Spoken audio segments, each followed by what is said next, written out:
So what's it like to drive the new 2024 Tesla Model 3?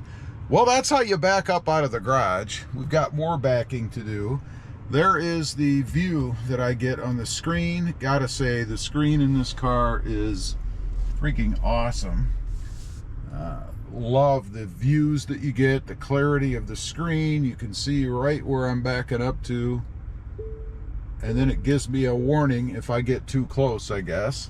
Shift up into drive, and you can just get going right out of here. Always like to check the percentage. We've got 97%, and translating that to miles, let's see, we've got 264 miles to go. Let's get on out of here nice and smooth. You guys can hear how it runs, I guess. It's like you're floating on air almost. Just freaking awesome. Now, I'm going to talk a little bit about the one pedal driving, which I'm going to try to do the whole way. And if you're not familiar with that, it simply means that due to the regenerative braking, you should never really have to touch the brake. You can just let off the accelerator, it will brake, the Tesla will, that is, and you'll come to a complete stop. Of course, you have to judge where you're going and how much room you have left to stop. And we happen to have a Lincoln Navigator pull up right in front of me here. And you can see I never took my foot off the brake, or I'm sorry, off the accelerator.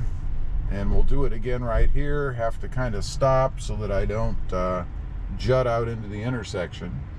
And we stopped, and now we're gonna just get to cruising right along.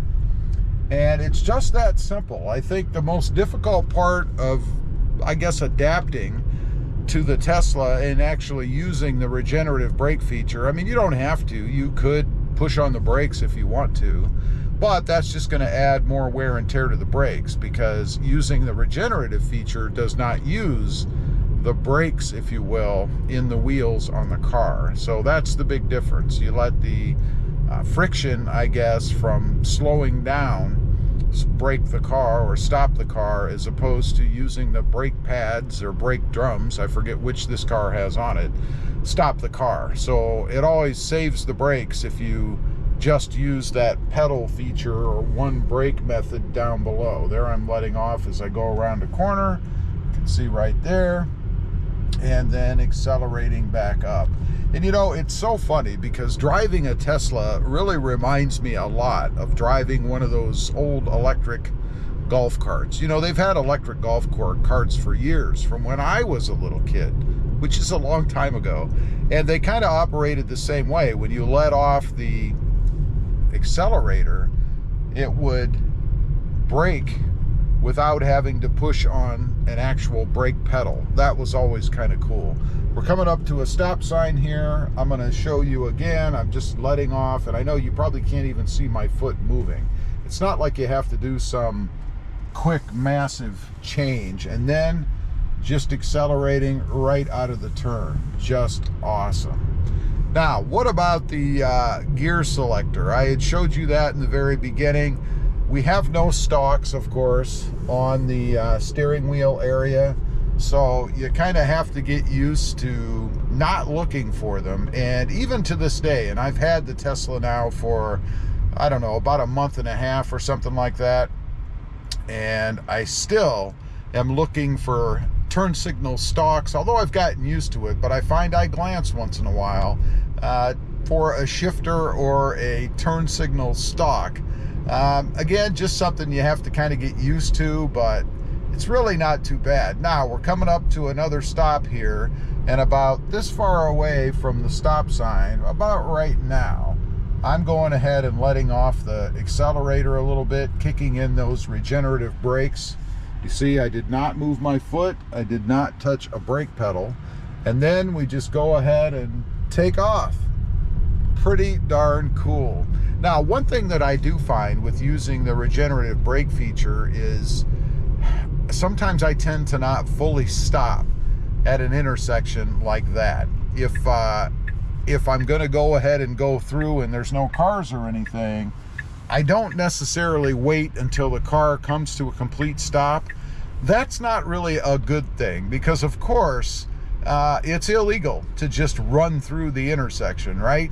So you kind of have to pay a little attention to that. And I suppose from my perspective, I guess I need to give it a little bit more room, get used to letting off the gas just a little bit sooner so that I actually come to a full stop, as opposed to just sitting there and waiting for the car to stop when there's no other cars coming. Obviously, I could just touch the brake, fully stop the car, and then take off. Now, we're coming to a stop here. Oh, and actually the light turned, so I'm just kind of feathering that pedal down there. And then we're just gonna turn right through the light because it was green, and obviously I did not have to stop. Again, it's one of the coolest features about the new Tesla, I think. This turn signal thing that I mentioned, obviously there are buttons over here to activate the turn signals as opposed to the stock that I mentioned earlier. Not too hard to get used to. I still have to look now and then just to make sure that I'm pushing on the right spot, but they did give you this little line that kind of sticks up, I guess, so you can kind of feel the difference from where the turn signals are. But I still find myself glancing just to make sure that I'm hitting in the right spot. Now, we're going to make a turn here, so I'm going to engage the turn signal and let off the pedal down there to brake. I have not hit the brakes, as you may notice, and we're right into where we're going here. Nice, smooth, seems like kind of seamless transition, if you will.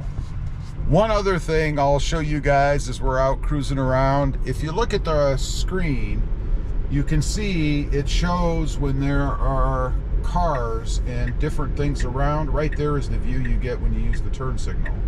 But as we're approaching a stoplight here, you can see it's showing vehicles off to the left, off to the right, vehicles that are parked. This is what it looks like real time. And that's what the camera looks like. It does show my car, I guess, in color. And then you can see other things pop up here or there in color, like that stoplight back there. It will also show stop signs in color. And this is again what it looks like out front and what it looks like on the camera or from the camera view. Just kind of a cool way, I guess, to be able to see what's going on around you. And if you're gonna make a turn, like to the left or to the right, you can see to the left of me right now there is a vehicle. Obviously I wouldn't want to turn. And then up front of me, this car did have his right turn signal on, but he never did come over in front of me, so I'm not sure what he's doing. I am going to get in the lane to the right here, so you'll be able to see the camera come up again and what it looks like on my screen. There you go. Just a nice view of what's happening out on the road around you. Anyway, just wanted to kind of bring you guys along for another quick ride, what it's like driving a Tesla. I love it. I think it's freaking awesome. Leave a comment if you've got one. What do you think of driving it? I'd be curious to know. Thanks for watching. Stay safe out there. Bye.